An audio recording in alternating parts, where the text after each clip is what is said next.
Hi, this is Alex from phpacademy.org and this is another tutorial for the new Boston.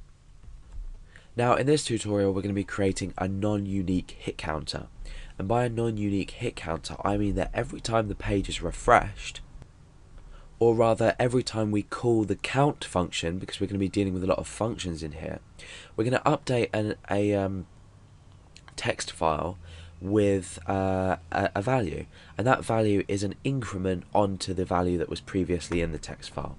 So we're going to start off by creating a text file with a value of 0 inside it. So I'm going to save this and I'm going to call it count.txt.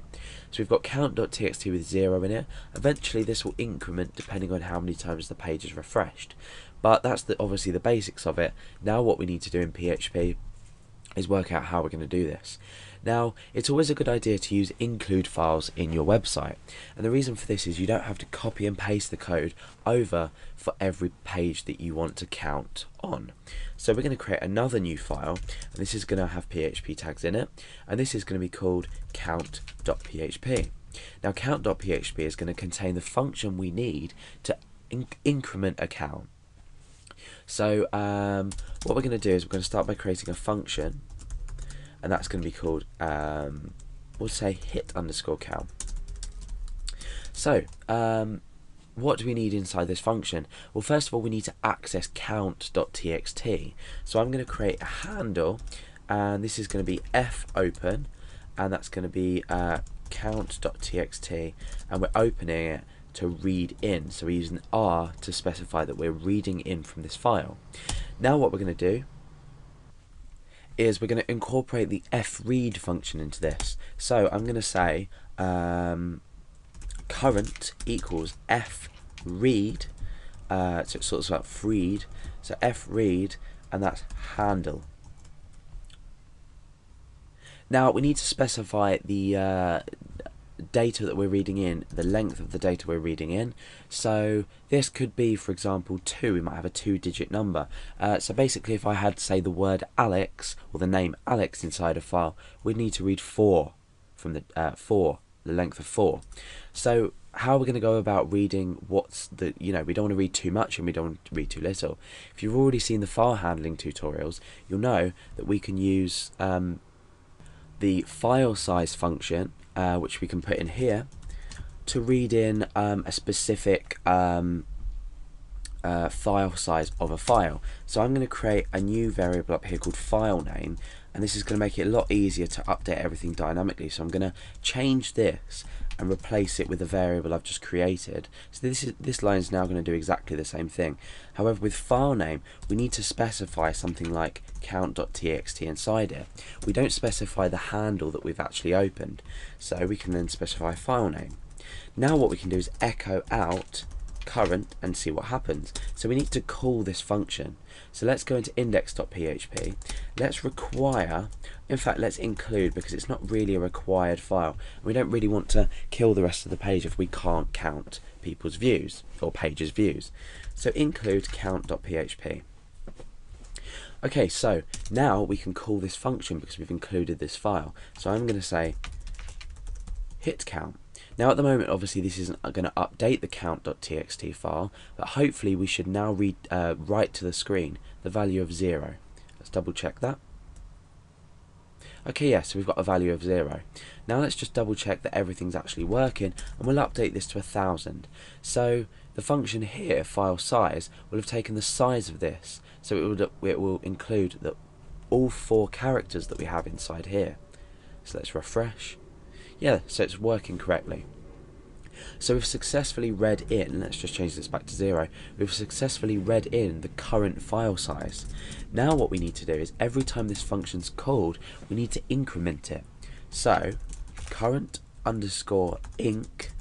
equals current plus 1.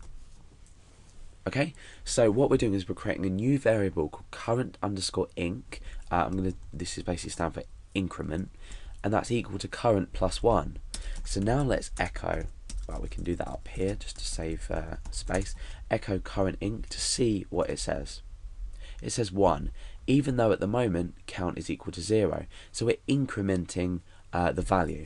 So we can store that hidden, we don't need to echo that out. But now what we need to do is reopen the file. We can actually close the file here, so F close that.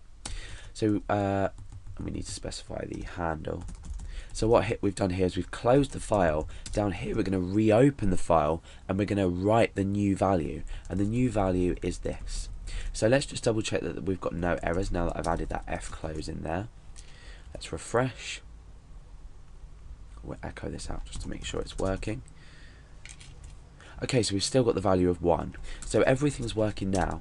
Now, like I said before, what we want to do is we want to open up the file again, so we can more or less use the exact same code here. And in a minute, I'm going to show you how we can change this, and we're going to create another function that allows us to read or open up the file name again. So we're going to create less code, and we're going to create a more sort of flowing application that uses less sort of repetitive code, if you like. So we'll do that in a minute. So I'm going to say handle equals f open, and again we're opening file name. Now already you can see we're duplicating code, so we don't really want to do this. That's why in a minute we're going to create another function up here, and I'm going to choose W for write. We could append, but we don't want to. We want to rewrite the file. So we're reopening this count.txt file. Then what we want to do is we want to f write. We're writing to handle, and the data we're writing is the current but incremented. So now after this we want to close the file again, and this should have updated our file. So it's updated with the original value plus 1. We've reopened the file, but this time we're writing to it rather than reading to it. We're writing to the file using this fwrite function, and we're writing to this handle, which is the open file here, and we're inputting the current value but incremented by 1, which was obtained from here. And then we've closed the file again. So let's close count.txt, and we'll return here. We're recalling this function, so now what should happen is it should automatically update. Wrong paramount count for f close. Oh yeah, of course. So we haven't closed the current file. So let's refresh. Okay, so now let's try and open our count.txt and see what it says. So it's got 2 because I've refreshed the page twice. So now let's close it again, and let's refresh again, come back to context, open up this file, count.txt, and it says 3. So now that we've successfully created our hit counter and then we know that it works, obviously now you'll probably understand why it's not unique, because every time we're refreshing the page, we're not checking that it's the same user. So, okay, like I've said before, we've reused this code here, which is handle we've set a handle with the fopen function, the same with the fwrite. In actual fact, looking at this code, because we're doing 2 different things, I mean, we've got the file name here, and then what we're doing is we're opening the handle, we're actually retrieving data, then we're closing, we're performing this operation, and then we're reopening another file. Because we're doing different things inside each one, probably not a good idea to put this as a function. So I guess for now, this would be acceptable to write this like this. We're not going to need to put another function in. However, because we've created this function, this is a good idea because we've included this count file, and we can specify this wherever we want. So let's say we wanted to include this file but not count. We can do that. But if we include the file, then we have the option to call this function, which will hit count. So if we don't call the function and we refresh the page, you can see that when we open the count.txt file again, it still remains at 3. So this is a non-unique hit counter in PHP.